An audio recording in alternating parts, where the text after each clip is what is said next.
ప్రేమగల తండ్రి, ఆశ్చర్యకరుడా, ఆలోచనకర్త, సమాధానాధిపతి, మీకు హృదయపూర్వకంగా వందనాలు.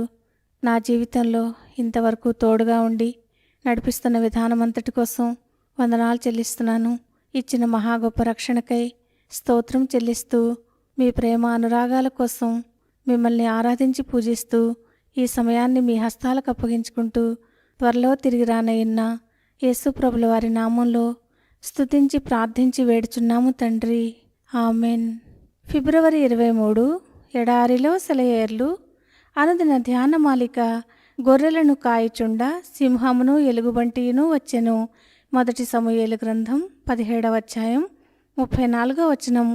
దేవునిలో నమ్మిక ఉంచిన యువకుడైన దావీదుతో పరిచయం కావడం మనకి బలాన్ని, ప్రోత్సాహాన్ని ఇస్తుంది. దేవునిపై విశ్వాసం మూలంగా అతను ఒక సింహాన్ని, ఎలుగుబంటిని చంపాడు. అటుపైన బలాఢ్యుడైన గొల్యాతును హతమార్చాడు. గొర్రెల మందను చెదరగొట్టడానికి వచ్చిన ఎలుగుబంటి దావీదు పాలిట గొప్ప అవకాశమైంది.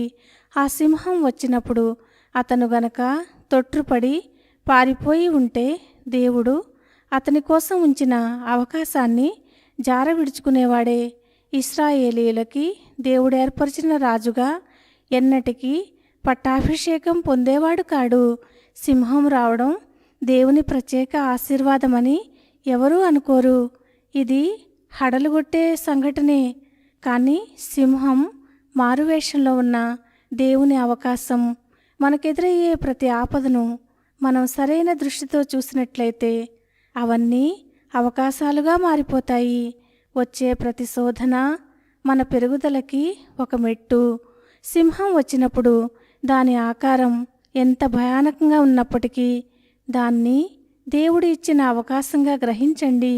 దేవుని సన్నిధి గుడారాన్ని మేక వెంట్రుకలతో అలంకరించారు. దాంట్లో ఏ విధమైన మహిమైనా ఉంటుందని చూసిన వాళ్ళు ఎవరనుకోగలరు? అలాంటి కంటికింపుగా లేని వాటిల్లోనే దేవుని మహిమ దాగి ఉంటుంది. శోధనల్లో, శ్రమల్లో, ఆపదల్లో, దారిద్ర్యంలో మనం దేవుణ్ణి చూడగలిగేలా ఆయన మన కన్నులు తెరుస్తాడుగాక. దేవుడు ఈ మాటలను దీవించునుగాక. ఆమెన్.